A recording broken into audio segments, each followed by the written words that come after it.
안녕하십니까. 전기산업기사 2020년 제4회 전기자기야 기출문제 해설 진행해 보도록 하겠습니다. 1번 반지름 Am인 접지 도체구의 중심에서 Rm 되는 거리에 점전화 Q쿨롱을 놓았을 때 도체구에 유도된 총 전하는 몇 쿨롱인가? 자, 요거는 접지 도체구의 영상 전하에 관련된 문제인데요. 이 문제 역시 암기하고 하는 겁니다. 답은 3번이에요. 자, 이 문제 내용을 보면 이래요. 반지름이 A인 접지된 도체구 요 중심에서 Rm 떨어진 점전하 이 Q쿨롱을 놓았을 때 도체구에 유도된 전하 구하는 공식은 떨어진 거리 분의 이 도체의 반지름 곱하기 Rm 떨어진 점에 있는 전하량 그걸 곱한 것만큼 이렇게 전하가 유도되는데 이 전하는 접지 도체구의 영상전하라고 부릅니다. 왜냐? 이 전하와 거울에 비친 모습을 하고 있다 해서 영상전하라고 불러요. 요거는 접지 도체구의 영상전하잖아요. 그죠? 우리 무한평면 도체에 Rm 떨어진 점에 점전하가 있을 경우 여기에 작용하는 힘, 요 영상력이라고 하잖아요. 이거 영상력 구할 때 요 도체에서 떨어진 거리만큼 반대쪽으로 떨어뜨려서 여기다가 전하를 하나 두지요.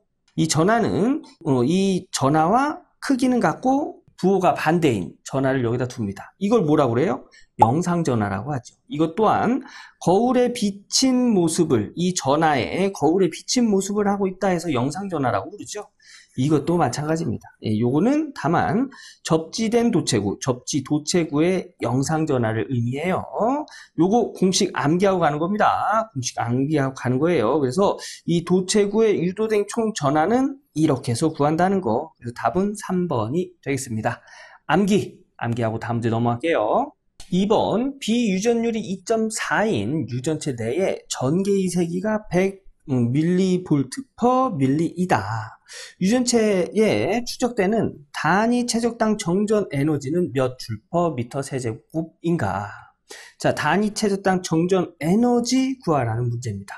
그럼 공식은 2분의 1 곱하기 전개의 세기 곱하기 전속 밀도로 구할 수 있죠.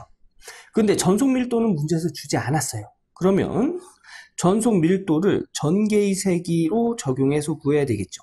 요거 암기해 두셔야 됩니다. 전속밀도 D는 유전율 곱하기 전개의 세기고 요 유전율은 어떻게 정리할 수 있죠? 공기 중의 유전율 곱하기 비유전율 요렇게 적용할 수 있죠. 그래서 전속밀도는 이런 식으로 정리할 수가 있어요. 그래서 얘를 여기다 이렇게 적용하면 식은 요렇게 되고 전개의 세기가 2번 곱해졌기 때문에 공기 중에 유전율 곱하기 비유전율 곱하기 전개의 세기의 제곱에 2분의 1을 곱한 값이 단위 제곱당 정전 에너지다 라는 걸 알 수가 있죠. 그래서 문제에서 준 단서를 여기다 적용하면 2분의 1 곱하기 공기 중의 유전율 8.85 곱하기 10의 마이너스 12승 파라드 퍼 미터가 공기 중의 유전율이죠. 요건 암기하고 있어야 되는 내용이에요. 암기. 그 다음에 비유전율 문제에서 줬습니다. 2.4. 그리고 전개의 세기 문제에서 밀리볼트/미터네요. 원래 전개의 세기 단위가 볼트/미터지요. 밀리니까 볼트/미터 단위로 환산해주기 위해서 밀리 없애면서 10의 마이너스 3승 곱해줘야 되겠죠. 그죠? 그래서 전개의 세기의 제곱 요 공학용 계산기로 계산하면 이때 단위 체육당 정전 에너지는 1.06 곱하기 10의 마이너스 13승이다 라는 걸 알 수 있습니다. 그래서 2번의 답은 1번. 요 내용 암기하고 있어야 되겠죠. 그리고 전속 밀도는 유전율 곱하기 전개의 세기로 계산할 수 있다는 거. 요것도 암기해 주시고 요거 직접 공학용 계산기로 계산해 보시고 다음 문제 넘어갈게요. 3번 대전 도체 표면의 전하 밀도는 도체 표면의 모양에 따라 어떻게 되는가? 자, 요거는 이제 요런 문제예요. 전하 밀도는 요렇게 뾰족한 부분에서 제일 큽니다. 뾰족한 부분에 전하가 아주 오밀조밀 모여 있다는 얘기예요. 밀도가 높다는 얘기예요. 그런데 반대로 이렇게 평평한 곳에는 밀도가 낮아요. 자, 여기서 이제 요 내용을 알고 있어야 해결할 수 있는데요. 여기서 얘기하는 이 곡률은 뭐냐면 휘어진 정도를 곡률이라고 해요. 자, 요렇게 휘어진 정도. 얘는 휘어진 정도가 크지요? 그죠? 크니까 휘어진 정도가 크면 전하 밀도도 커지는 거예요. 여긴 휘어진 정도가 작지요? 크게 작은 거예요. 그래서 곡률, 휘어진 정도가 작으면 작아진다. 요게 맞는 내용이네요. 자, 다음 내용 보면 곡률 반지름이 크면 커진다? 어떤 게 전하 밀도가? 자, 곡률 반지름이 뭐냐면 요렇게 휘어놓고 이 휘어진 걸 이렇게 연결해서 원을 만들어요. 그래서 원래 휘어진 정도는 요만큼이에요. 요만큼인데 여기서 원을 만들어서 이 원의 반지름이 곡률 반지름이라고 하는 거예요. 자, 이 곡률 반지름을 크게 해볼까요? 곡률 반지름을 크게 보면 원은 이렇게 커지겠죠. 그죠? 좀 다시 그릴까요? 곡률 반지름을 이렇게 길게 하면 원은 이렇게 커집니다. 그러면 곡률이 이거보다 더 평평해지겠죠. 그죠? 원이 커지면 평평해지잖아요. 자, 이런 거예요. 작은 원이랑 지구 같은 큰 원을 한번 비교해 봅시다. 그러면 작은 원은 여기서 여기까지만 봐도 휘어진 게 이렇게 휘어졌잖아요. 그죠? 그런데 원이 지구만큼 커지면 평평한 것처럼 보이죠. 그게 무슨 얘기예요? 곡률이 작아졌다는 얘기예요. 곡률이 작아지면 전하 밀도가 작아져야죠.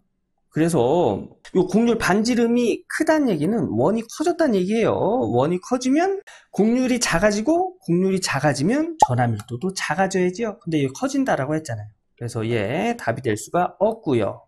평면일 때 가장 크다? 평면일 때 가장 작은 거예요. 예, 전하 밀도는 평면일 때 가장 작습니다. 그래서 얘도 아니고요.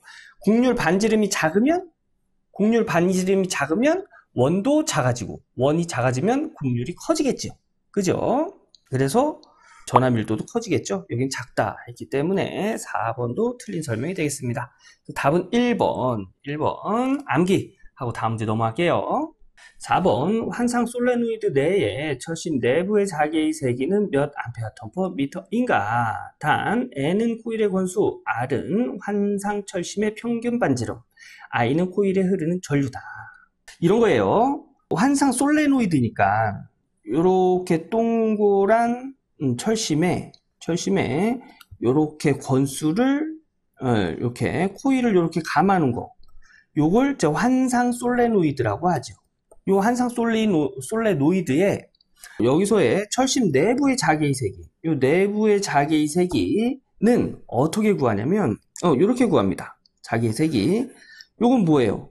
요 철심의 자로의 길이에요. 자로의 길이 분의 요 권수, 감긴 권수 곱하기 여기 흐르는 전류값. 이렇게 구하는데 요거랑 똑같은 게 없지요. 여기 보면 자로의 길이는 원이네요. 원. 그러면 원의 둘레예요. 어떻게 구하죠? 2파이 반지름이 R이네요. R. 2파이 R로 구하겠네요. 단위는 미터. 그래서 이거 대신 2파이 R이 적용된 게 2번에 있네요. 그래서 자기의 세기는 2번으로 계산이 되고, 여기서 한 가지 더 알아둬야 될 점, 원의 면적. 요거는 상식선에서 알아두셔야 됩니다. 원의 면적은 어떻게 구하죠? 파이 R의 제곱, 단위는 미터 제곱입니다. 면적이기 때문에 요거 원의 둘레 구하는 공식, 면적 구하는 공식, 요거 알아두셔야 돼요. 자, 요 문제에서 자기의 세기 공식, 그 다음에 환상 솔레노이드에서는 요 길이가 원의 둘레이기 때문에 요 공식으로 계산이 된다. 암기하고 다음 문제 넘어가도록 하겠습니다.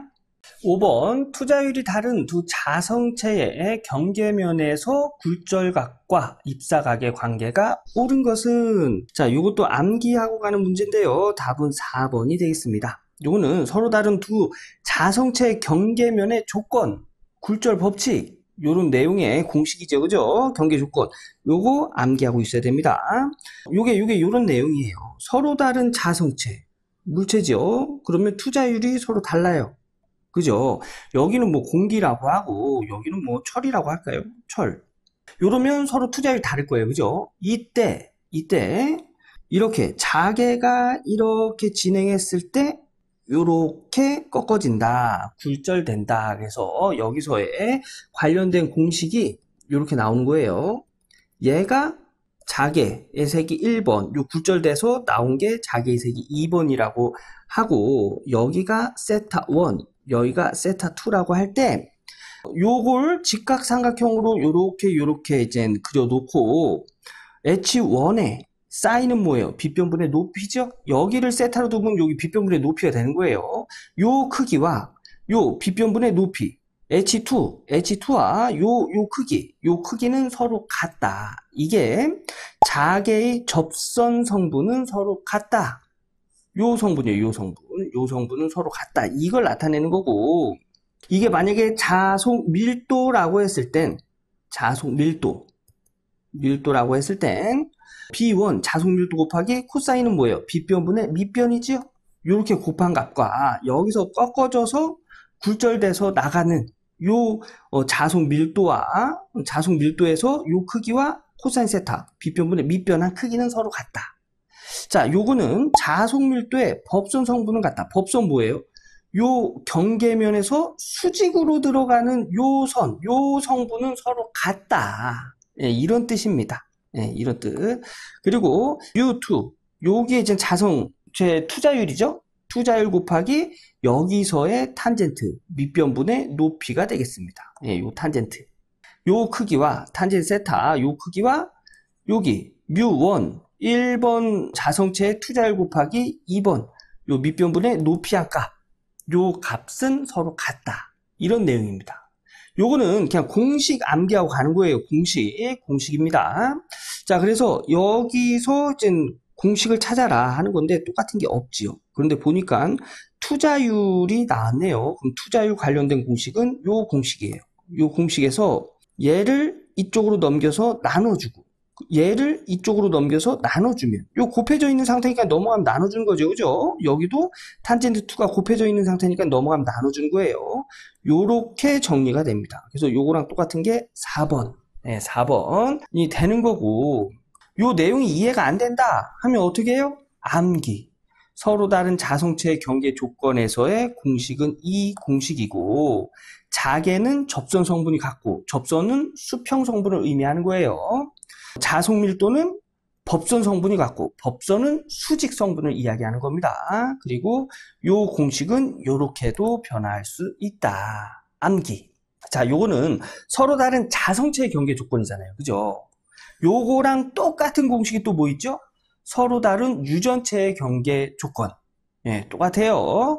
그냥 자개의 세기를 전개의 세기, 자속 밀도를 전속 밀도, 투자율을 유전율로 바꾸는 겁니다. 요것도 암기.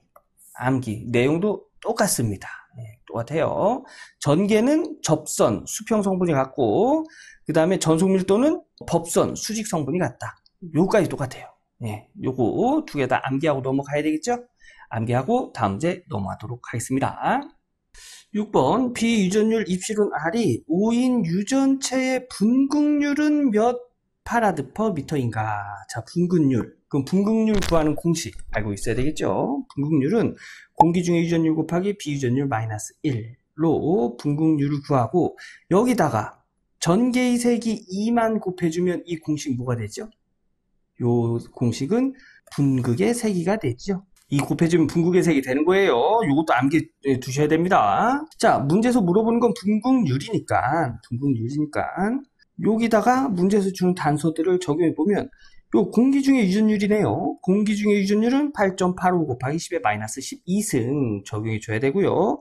비유전율 문제에서 5 줬죠. 5. 그래서 공기 중의 유전율, 비유전율 여기다 적용해서 고환용 계산기 쭉 계산해 보면 3.542 곱하기 10의 마이너스 11승 이렇게 나와요. 그런데 문제에서 보기를 보면 이런 답이 없어요. 그죠? 이거 어떻게 계산할까요? 요 공기 중의 유전율을 36파이분의 얘를 36파이분의 10의 마이너스 9승 이렇게도 나타내는데 우리 이것까지 암기하려고 하면 힘들잖아요. 그죠? 우리가 알고 있는 것 가지고 계산을 해 놓은 다음에 여기다 적어 놓고 하나하나씩 계산을 해 봐요. 고학년 계산기로. 그럼 이것과 같은 값이 나오는 게 있겠죠. 그럼 그게 정답이 되는 거예요. 답은 3번이 되겠습니다. 그래서 뭐 암기하실 분들은 암기하시고요. 36파이분의 10의 마이너스 9승이 공기 중의 유전율이라는 거 암기하시고요. 이게 나는 좀 힘들다 하시면 제가 해설에 나온 것처럼 이렇게 풀어놓고 적어 놓으신 다음에 요거 하나씩 고학년 계산기 눌러서 답 확인해서 맞추는 거예요. 답은 3번. 다음 문제 넘어가도록 하겠습니다. 요 문제, 요 분국률 암기하고 넘어가야 되겠죠? 암기하시고 다음 문제 넘어갈게요. 7번 반지름이 Am인 접지된 구도체와 구도체 중심에서 거리 Dm 떨어진 곳에 점전하가 존재할 때 점전하에 의한 접지된 구도체에서의 영상전하에 대한 설명으로 틀린 것은 요거 우리 1번에서 했던 문제예요. 그 1번에서 했을 때 우리 영상전하 어떻게 구했죠? 이렇게 구했죠. 그죠? 이 도체구의 전하량, 이 도체구에서의 전하량은 요 R메타 떨어진 점의 전하량 곱하기 마이너스 D분의 A다. 요렇게 구했어요. 그죠? 요것만 딱 봐도 요 전하량과 요 전하량은 서로 같지 않다는 걸 알 수가 있어요. 그죠? 그런데 3번에서 영상전하의 전하량과 요 영상전하의 전하량과 점전하의 전하량은 크기가 같고 부호가 반대는 맞아요. 근데 크기가 같고 부호가 반대이다. 이렇게 했기 때문에 틀린 설명이 되겠습니다. 크기는 달라요. 이만큼 차이가 납니다. 그죠? 요 크기가 같고 부호가 반대인 거는 무한평면 도체에서 R메타 떨어진 점에서의 전하량에 작용하는 힘, 영상력을 구할 때 우리 여기서 영상전하는 여기 요 반대쪽으로 R메타 떨어진 거리만큼 떨어진 곳에 크기는 같고 부호가 반대인 전하를 두죠. 이때는 크기가 같고 부호가 반대예요. 언제? 무한평면 도체일 때. 근데 이건 뭐예요? 도체구, 접지된 도체구잖아요. 그죠? 이때는 서로 크기는 다르다는 거. 그래서 3번. 정답은 3번이고요. 나머지 1, 2, 4번 한번 읽어보시고 다음 문제 넘어가도록 할게요. 8번. 진공 중 두 점전하 사이에 작용하는 힘이 5N이었다. 두 점전하 사이에 작용하는 힘을 2N으로 하기 위한 유전체의 비유전율은 비유전율 구하라네요. 자, 우선 문제를 읽어보면 진공 중에 두 점전하 사이에 작용하는 힘, 이거 뭐예요? 쿨롱의 법칙이죠. 진공 중. 그러면 4파이 입시론, 이거 유전율이죠. 유전율이 공기 중의 유전율이 돼야 되겠죠. 그죠? 진공 중의 유전율. 진공 중의 유전율, 공기 중의 유전율 같은 의미예요. 곱하기 떨어진 거리, 두 전하가 떨어진 거리, 여기 A라고 했네요. 그러면 A의 제곱 분의 Q1, Q2. 요게 진공 중에서의 Q1과 Q2에 작용하는 힘의 크기예요. 그죠? 요게 몇 뉴턴? 5뉴턴이라는 얘기예요. 5뉴턴. 그런데 이때 두 점전하 사이에 작용하는 힘을 2뉴턴으로 하기 위한 유전체의 비유전율. 그러니까 이게 공기 중이잖아요. 그죠? 여기다가 공기가 아닌 어떤 다른 유전체를 넣어서 이 힘을, 서로 작용하는 힘을 2뉴턴으로 떨어뜨리기 위한 이 유전체의 비유전율을 구해라. 이런 내용이 되겠습니다. 간단하게 공기 중일 때는 5뉴턴이었고 공기 중이 아닌 비유전율이 존재하는 유전체에서의 작용하는 힘, 그러면 공식은 어떻게 돼요? 4파이 유전율, 비유전율이 존재하면 공기 중의 유전율 곱하기 비유전율, 이렇게 계산되죠. 그죠? 요게 유전율이에요. 요게 유전율. 비유전율 곱하기 떨어진 거리의 제곱분의 Q1, Q2 일 때 2뉴턴이 될 수 있는 요 비유전율의 크기를 구해라. 이런 내용의 문제가 되겠습니다. 자, 그럼 봅시다. 공기 중일 때는 서로 작용하는 힘이 5뉴턴. 그리고 다른 유전체, 비유전율이 존재하는 유전체를 적용했을 때, 자 보세요. 요 공식을 요렇게 정리해도 되죠. 4파이 입시론 제로 A 제곱분의 Q1, Q2 4파이 입시론 제로 A 제곱분의 Q1, Q2에 곱하기 비유전율 분의 1 이렇게 적용해도 되잖아요. 그죠? 요 공식을. 근데 봅시다. 요거랑 똑같지요? 그죠? 공기 중일 때에 서로 작용하는 힘 구하는 공식과 똑같습니다. 그럼 얘를 5로 두고 비유전율분의 1, 이 크기가 2N이 돼야 된다. 이런 얘기잖아요. 그죠? 여기서 얘 구하는 거예요. 얘 비유전율을 기준으로 해서 식을 정리해 볼까요? 그럼 이거 비유전율분의 5는 2다. 이런 식이 되잖아요. 그죠? 분수의 분모와 결과값은 서로 자리 바꿔도 되죠. 자, 이런 거예요. 2분의 10은 5지요. 2와 5 서로 자리 바꿔볼까요? 5분의 10은 2. 이런 식으로 식이 성립된다는 얘기예요. 자, 이것도 똑같이 비유전율하고 결과값 2하고 자리 바꾸면 2분의 5는 비유전율이다. 요렇게 식이 정리가 되는 거예요. 요 계산은 몇이에요? 2.5. 그래서 비유전율은 2.5다. 예. 그래서 서로 작용하는 힘을 2N으로 떨어뜨리기 위해서는 비유전율이 2.5인 유전체를 거기다가 넣어야 된다. 예, 이런 내용의 문제가 되겠습니다. 그래서 답은 4번이 되겠네요. 2.5. 요거 두 점전화 사이에 작용하는 힘, 쿨롱의 법칙, 요 공식 암기하고 있어야 되겠죠? 그죠? 요거 암기하고 직접 정리해서 풀어본 후에 다음 문제 넘어갈게요. 9번 평행판 콘덴서의 양극판 면적을 3배로 하고 간격을 3분의 1로 줄이면 정정 용량은 처음에 몇 배가 되는가? 자, 요런 내용이에요. 요게 평행판 콘덴서입니다. 이렇게 있고 요게 면적, 극판의 면적, 그 다음에 극판의 간격을 D라고 뒀을 때 그리고 여기 있는 유전체의 유전율을 입실론이라고 했을 때 이때 처음에 정정 용량을 우리는 극판의 간격 분의 유전율 곱하기 극판의 면적으로 구합니다. 그래서 이때의 정정 용량은 이렇게 구하는데 여기서 극판의 면적을 3배, 얘를 3배, 그러면 3S가 되겠죠. 그리고 극판의 간격을 3분의 1배, 그러면 요만큼이 되겠네요. 3분의 1D가 되겠네요. 그죠? 이렇게 했을 때 그 극판이 얘가 이제 여기 와 있는 거죠. 네, 요렇게 요런 상황에서의 정정 용량 요게 C3라고 할까요?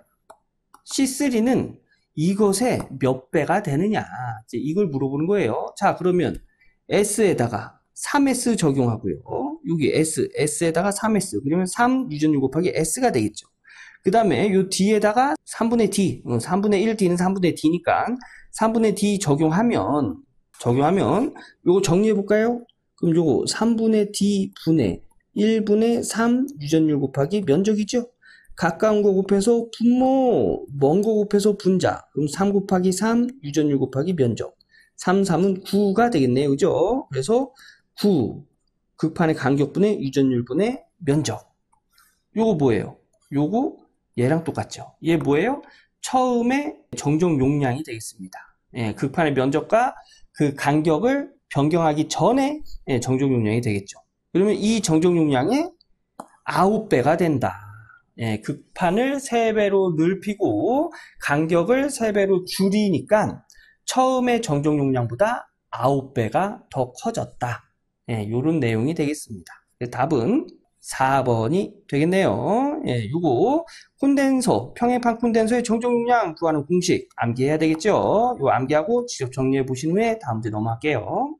10번 패러데이 관의 설명으로 틀린 것은 이 문제 암기하고 가는 문제죠. 예, 답은 3번이 되겠습니다. 진전화가 있는이 아니고 없는 점에서 패러데이 관은 연속이다. 암기. 요 암기할게요. 예. 암기하고 다음 문제 넘어가도록 하겠습니다. 요거 1, 2, 4번 한번 읽어보고 넘어갈게요. 예, 다음 문제 볼게요. 11번 그림과 같이 유전체 경계면에 입실론 1이 입실론 2보다 작을 때 E1과 E2의 관계식 중 옳은 것은 자, 이 문제는 이렇게 암기하시면 돼요. 전개의 세기는 유전율과 반대입니다. 그래서 유전율 1번이 크잖아요. 그럼 전개의 세기는 1번보다 2번이 더 커야 돼요. 요렇게. 그래서 답은 1번이 되겠네요. 근데 이게 왜 이렇게 되냐면 자, 우리 서로 다른 유전체 경계면에서의 조건 요 공식 뭐 있죠? E1 sin 세타 1은 E2 sin 세타 2와 같다. 그리고 전속밀도 1 코사인 세타 1은 전속밀도 2 코사인 세타 2와 같다. 그 다음에 유전율 2번 탄젠트 세타 1은 유전율 1번 탄젠트 세타 2와 같다. 요거 암기하고 가는 내용이에요. 그죠? 요 공식 제가 5번 풀 때도 제가 말씀드렸습니다. 그리고 여기서 한 가지 더 알아둬야 될 내용이 유전율이 큰 쪽이, 얘가 유전율이 얘보다 크잖아요. 그죠? 큰 쪽이 여기 벌어진 각도도 더 큽니다. 그러면 1번이 2번보다 작다는 얘기예요. 그죠? 각도가. 그러면 사인 세타는 사인 0도면 0이지요. 그 다음에 사인 90도면 1입니다. 이걸 보고 뭘 할 수 있죠? 각도가 커지면 크기도 커진다. 그죠? 여기서는 세타2가 더 커요. 얘가 각도가 더 커요. 얘가 크고 세타1이 더 작아요. 예를 들어서 얘가 더 크니까 얘를 2로 두고 얘를 1로 둬요. 그러면 E1, E2는 얘랑 같아지려면 E2가 여기서 1이라고 합시다. 그럼 얘 2를 만들려면 E1은 2가 돼야 되겠죠? 그죠? 그러면 E1이 E2보다 더 커야 된다는 얘기예요. E1이 서로 같아지려면. 그래서 유전율 1번이 유전율 2번보다 작을 때는 전개의 색이 1번이 전개의 색이 2번보다 더 커져야 된다. 예, 요런 내용입니다. 요게 이해가 좀 힘드시면 그냥 암기해 주세요. 암기. 자, 요거 암기하고 다음 문제 보도록 하겠습니다. 12번 진공 중에 있는 도체구의 표면 전하 밀도가 6쿨롱/미터 제곱이고 반지름이 Am일 때 도체구 표면의 전개의 세기는, 자, 도체구의 표면의 전개의 세기. 자, 이 문제를 해결하려면, 자, 이것부터 알아야 됩니다. 전개의 세기 2는 유전율 곱하기 그 면적. 진공 중이니까 진공 중의 유전율 할게요. 면적 분의 전하량으로 전개의 세기를 구하는데요. 여기서의 면적은 전기력선이 발산되는 면적. 발산되는 면적이에요. 우리 이 공식 가지고 무한평면 도체에서의 전개의 세기를 한번 구해볼까요? 무한평면 도체 전개의 세기 구하면, 무한평면 도체니까 전하량이 무한대로 있겠죠. 그래서 전하량이 무한대로 있을 거예요. 근데 여기다가 무한대 적용하면 전개의 세기는 무한대다. 끝. 이러면 전개의 세기 구할 수 없잖아요. 그죠? 그래서 요 전하량을 어떻게 정리했냐면, 여기서의 요 단위 면적의 전하량, 요 전하량을 시그마로 두자. 그리고 여기에 전체의 전하량은 요 단위 면적의 시그마의 전하량에다가 요게 면전하 밀도라고 부른 거예요. 여기다가 뭘 곱하면 전체 전하량이 나와요? 무한평판의 면적을 곱하면 전체 전하량이 나오겠죠. 그죠? 그래서 이때 전개의 세기, 여기서 이 공식에서 유전율 곱하기 면적 분의 여기 그 전하량을 면전하 밀도 곱하기 면적, 이렇게 적용하는 거예요. 그런데 여기서의 면적을 뭐라고 그랬어요? 전기력선이 발산되는 면적이에요. 무한평면 도체의 전기력선은 어떻게 발산될까요? 이 전기력선은 위로 아래로 위아래 이렇게 전기력선이 발산이 되겠죠. 그러면 전기력선이 발산되는 면적은 이 면적의 위로 나가는 거 하나, 아래로 나가는 거 하나. 그래서 이때 전개의 세기는 공기 중의 유전율 곱하기 전기력선이 발산되는 면적, ES가 되겠죠. 요거 분의 면전하 밀도 곱하기 S 약분돼서 E 공기 중의 유전율 분의 면전하 밀도. 얘가 뭐예요? 얘가 무한평면 도체가 한 개만 있을 때, 그리고 두 개 있을 때 한번 볼까요? 자, 이렇게 두 개가 있어요. 이렇게 한 개, 두 개가 있습니다. 그러면 이때 전개의 세기를 구한다 하면 전개의 세기 2는 유전율 곱하기 전기력선이 발산되는 면적. 얘는 여기가 N극이고 여기가 S극이면 전기력선은 이렇게만 발산될 거예요. 그죠? 얘 보면 이 위로는 발산되지 않지요. 그죠? 한 곳으로만 발산이 됩니다. 그래서 얘는 그냥 S예요. S. 만약에 얘가 N극이고 얘가 N극이다 하면은 전기력선은 어디로만 발산이 돼요? 이쪽으로만 발산이 되겠죠.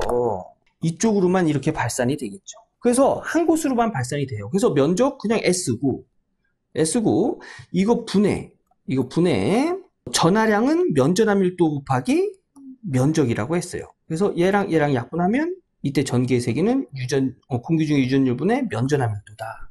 이렇게 정리가 되는 거예요. 그러면 요거 두 개 비교해 보면 얘는 무한평판에서 전기력선이 위아래로 두 군데로 발산됐었을 때의 전개의 세기가 되는 거고, 얘는 무한평판 도체인데 두 개가 있어서 한쪽으로밖에 전기력선이 발산되지 못했을 때의 여기서의 전개의 세기잖아요. 그죠? 자, 문제로 다시 돌아가 봅시다. 도체구 표면의 전개의 세기래요. 그럼 도체구, 공이죠, 공. 이 공에 표면이 이렇게 있어요, 표면. 그러면 이때는 전기력선이 어떻게 발산을 할까요? 여기로만 이렇게 발산이 되겠죠. 전기력선이 도체 안으로 발산이 돼요? 도체 안은 전기력선이 없어요. 외부로만 발산이 됩니다. 그러면 요것만 딱 띄어서 보면 평판에 전기력선이 한쪽으로만 나오는 모양을 하고 있지요. 그러면 이때 전기의 세기는 어떻게 될까요? 얘가 되겠죠, 얘가. 그래서 답은 1번. 표면 전하 밀도가 시그마 쿨롱/m 제곱일 때 도체구의 전개의 세기. 이거 도체구예요. 이거는 도체구의 표면의 전개의 세기. 이렇게 구한다. 예, 그래서 요런 내용 때문에 요렇게 해서 구한다는 거. 예, 요게 이해가 안 된다. 그러면 어떻게 해요? 암기. 도체구 표면에서의 전개의 세기는 요렇게 구한다. 요 공식은 무한평판 도체 두 개가 있었을 때 전개의 세기를 구하는 공식과 같다. 네, 이렇게 암기해 주시면 되겠습니다. 요거 암기하고 다음 문제 볼게요. 13번 서로 다른 두 금속으로 폐회로를 구성하여 두 접합 부분의 온도를 달리하면 두 금속 사이에 기전력이 발생하여 전류가 흐르는 현상을 어떤 효과라 하는가? 요거는 제백 효과가 되겠습니다. 요 암기하고 가는 거예요. 이 톰슨 효과, 펠트 효과, 제백 효과, 홀 효과 이렇게 정리해 놨으니까 한번 읽어 보시고요. 그러니까 제백 효과는 이런 거예요. 여기 요렇게 도선이 금속이 있고요. 요거와 다른 도선을 요렇게 연결합니다. 이거 다른 도선이에요. 이렇게 연결해가지고 여기다가 전압계를 달아놓고 여기다가 여기는 높은 온도, 여기는 낮은 온도에 열을 가해요. 그러면 여기에 전압이 유기된다 하는 그런 내용이 되겠습니다. 자, 요런 게 이제 제백 효과예요. 암기하고 다음 내용 보도록 하겠습니다. 14번 유전체에 가한 전개 2V/m와 분극의 세기 P 쿨롱/m와의 관계로 옳은 것은, 자, 요 문제는 분극의 세기 공식 찾아라 하는 문제가 되겠네요. 분극의 세기 공식은 공기 중의 유전율 곱하기 비유전율 마이너스 1의 전개의 세기다. 요거 우리 6번에서 했나요? 네, 6번에서 분극률 할 때 했죠. 그죠? 분극률. 여기서 분극률. 요게 분극률이라고 했어요. 그죠? 그래서 이 문제에서는 분극의 세기 공식을 찾아라 했기 때문에 요거랑 똑같은 게 답이 1번에 있네요. 1번. 예, 요런 거 틀리시면 안 됩니다. 답 1번. 암기하고 다음 문제 넘어갈게요. 15번 철심에 도선을 250회 감고 1.2A의 전류를 흘렸더니 1.5 곱하기 10의 마이너스 3수 웨버의 자속이 생겼다. 자기저항은? 예, 문제에서 자기저항 물어봤네. 자기저항. 자, 자기저항은 자속분의 기자력으로 구하고요. 요 기자력은 도선의 권해수 곱하기 이 권해수에 흐르는 전류로 기자력을 구할 수 있어요. 자, 그래서 여기 있네요. 기자력은 권수 250회 곱하기 흐르는 전류 1.2A 서로 곱해서 기자력은 300N, 자속은 문제에서 1.5 곱하기 10의 마이너스 3수 묻죠? 그래서 얘 여기다 적용하고 여기다 적용해서 고학용 계산기 눌러서 계산하면 이때 자기저항은 2 곱하기 10의 5승이다 해서 답은 1번이 되겠습니다. 1번. 요 자기저항 공식 암기하고 있어야 되겠죠. 요 암기하고 직접 정리해 보신 후에 다음 문제 넘어갈게요. 16번 앞전기 현상에서 전기 분극이 기계적 응력의 수직한 방향으로 발생하는 현상은 자 이런 거예요. 이게 앞전 효과라고 하는데 어떤 물체가 있어요. 다른 데는 이제 극판으로 나타내기도 하는데 이해하기 쉽게 어떤 물체가 이렇게 있는데 여기다가 이렇게 힘을 가합니다. 충격을 줘요. 충격을 줬을 때 이렇게 수직한 방향으로 이 힘과 수직한 방향으로 여기가 N극이고 S극이고 요런 식으로 또는 이쪽이 N극이고 이쪽이 S극이고 요런 식으로 수직한 방향으로 분극, 극이 분리되는 현상이 일어날 때 이때 현상을 우리는 횡효과라고 합니다. 횡효과. 그래서 답은 2번이에요. 요거 암기하고 가는 거예요. 근데 만약에 힘을 줬는데 분극이 플러스 마이너스 이렇게 됐어요. 힘이 주는 방향으로 됐어요. 이때는 종효과. 이제 종효과 그것도 알아두시고요.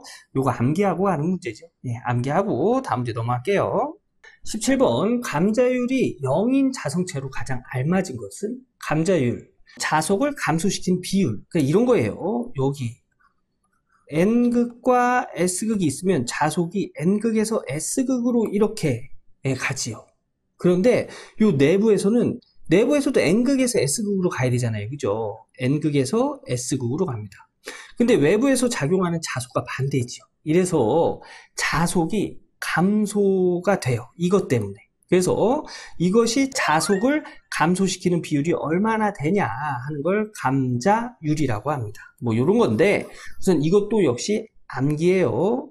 우선 감자율이 0이 되는 건 환상 솔레노이드가 되겠습니다. 그래서 답은 1번이 되고요. 구자성체의 감자율은 3분의 1. 가늘고 긴 막대 자성체의 감자율은 0은 아니에요. 하지만 0에 가까운 값을 갖습니다.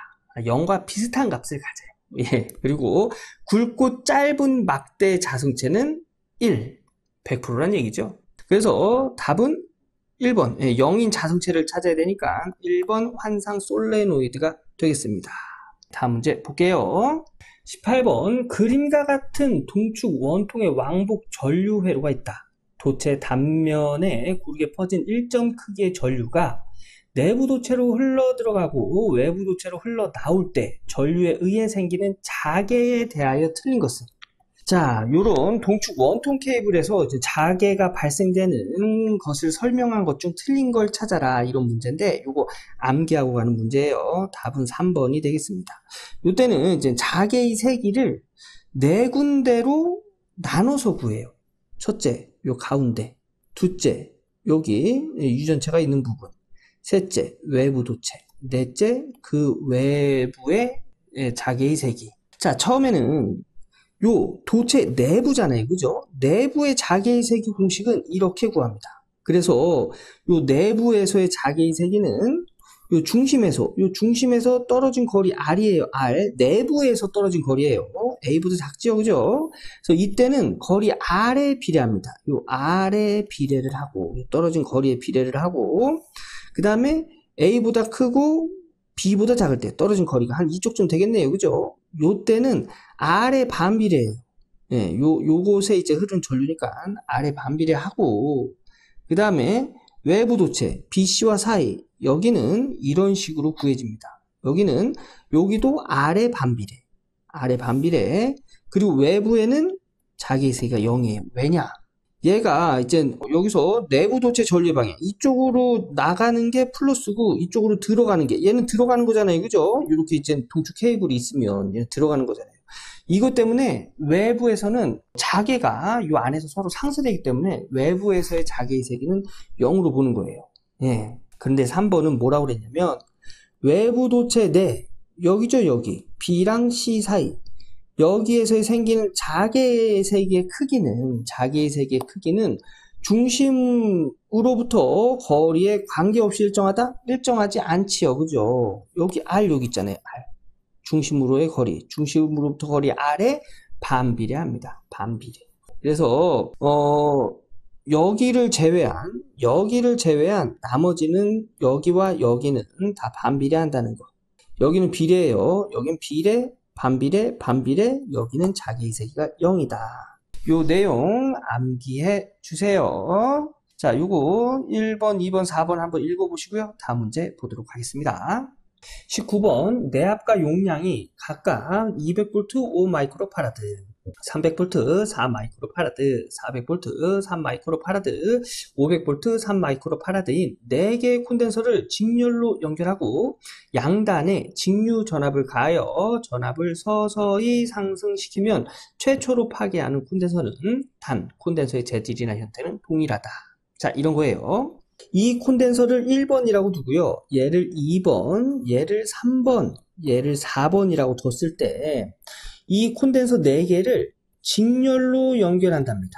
이렇게 연결해서 전압을 상승시킨대요. 이때 이 4개의 콘덴서 중에 제일 먼저 파괴되는 것을 찾아라. 이게 문제예요. 네, 제일 먼저 파괴되는 거. 자, 어떤 게 파괴될까요? 자, 우선 콘덴서가 하는 역할이 뭐죠? 전하를 충전시키는 역할을 하죠. 그죠? 전하를 충전시키는 역할을 합니다. 그래서 이 콘덴서가 전하를 충전시킬 수 있는 그 양이 가장 작은 것부터 파괴가 됩니다. 여기 전압을 슬슬 올리면 여기 전하량이 계속 충전이 될 건데, 예를 들어서 여기에 10개밖에 충전을 못하고 다른 것들은 막 30씩 충전을 할 수 있다고 봅시다.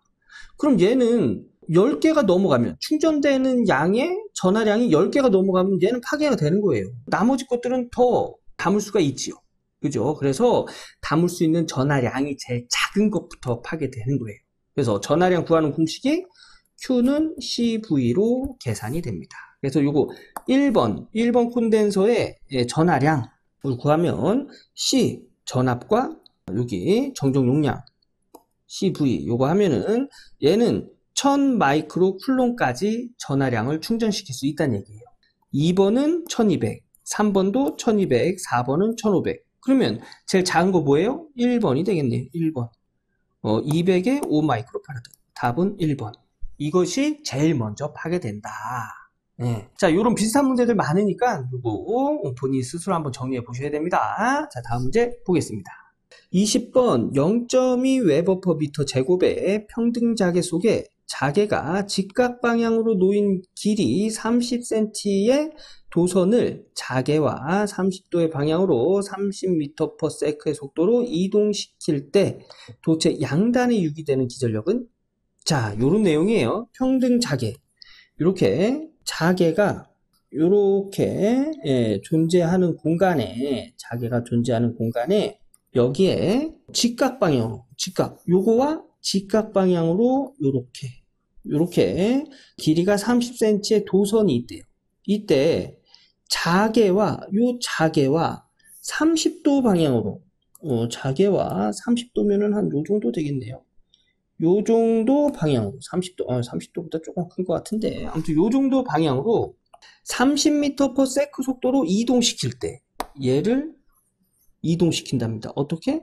요렇게, 요 보라색 선을 따라서 얘를 요렇게 이동시킨대요.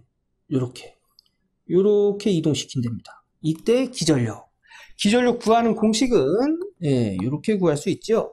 BLV의 사인 세타. 요 B는 자속 밀도 여기 있네요. 그죠? 자속 밀도 뭐예요? 단위 웨버/미터 제곱. 그죠? 얘가 자속 밀도예요. 그 다음에 도선의 길이 30cm, 기본 단위 미터로 환산하면 cm는 10의 마이너스 2승 곱해줘야죠. 그래서 30 곱하기 10의 마이너스 2승, 속도는 30m/s. 그 다음에 사인 세타. 요 세타는 뭐냐면 요 자속과 요 도체가 만나는 각도. 자, 도체가 이렇게 움직이면 자속은 몇 도로 만나는 거예요? 자속은 30도로 만나는 거잖아요. 그죠? 30도로 움직이는 거니까 요 파란색 자속과 부딪히는 각도가 30도가 되겠죠. 그래서 이때 세타는 30도가 되는 거예요. 그래서 0.2 곱하기 30 곱하기 10의 마이너스 2승 곱하기 속도 30m/s 곱하기 사인 30도의 공학용 계산기로 계산하면 0.9 나오네요. 0.9. 0.9. 6이 기전력이니까 단위는 볼트. 그래서 답은 2번이 되겠습니다. 요거 6이 기전력 구하는 공식 요거 암기하고 있어야 되겠죠? 요거 직접 풀어보셔야 됩니다. 이렇게 해서 전기산업기사 2020년도 제4회 전기자기학 기출문제 풀어봤습니다. 예, 여러분 제가 항상 드리는 이야기지만 영상 끝났다고 책 딱 덮고 공부 끝 하면 안 돼요. 예, 처음부터 계산 문제 내가 모르더라도 한번 이런 해설 같은 거 한번 적어보고 공용 계산기 내가 직접 한번 눌러서 답 확인해보고 글로 나오는 문제 내가 이해되지 않더라도 한 번씩 읽고 쭉 넘어가고 예, 이해되는 건 이해되는 것만큼만 이해하고 넘어가고 한 문제에 너무 오랜 시간을 소비하고 그러시면 안 돼요. 그 한 문제를 오랜 시간 동안 공부한다고 해서 내일 기억날까요? 다음 주까지 기억을 할 수 있을까요? 네, 아니에요. 예, 일단은 지금은 그냥 기출문제 오늘만 암기하면 됩니다. 만약에 이게 중요한 문제다 하면 나중에 또 나올까요? 안 나올까요? 나중에 또 나오겠지요. 그때 가서 한 번 더 보시면 돼요. 우리 내일 당장 시험 보는 것도 아니고요. 100점 맞으려고 공부하는 것도 아닙니다. 예, 자 그러면 다시 한번 쭉 복습 한번 해보시고요. 저는 다음 기출문제 해설 영상에서 인사드리도록 하겠습니다. 감사합니다.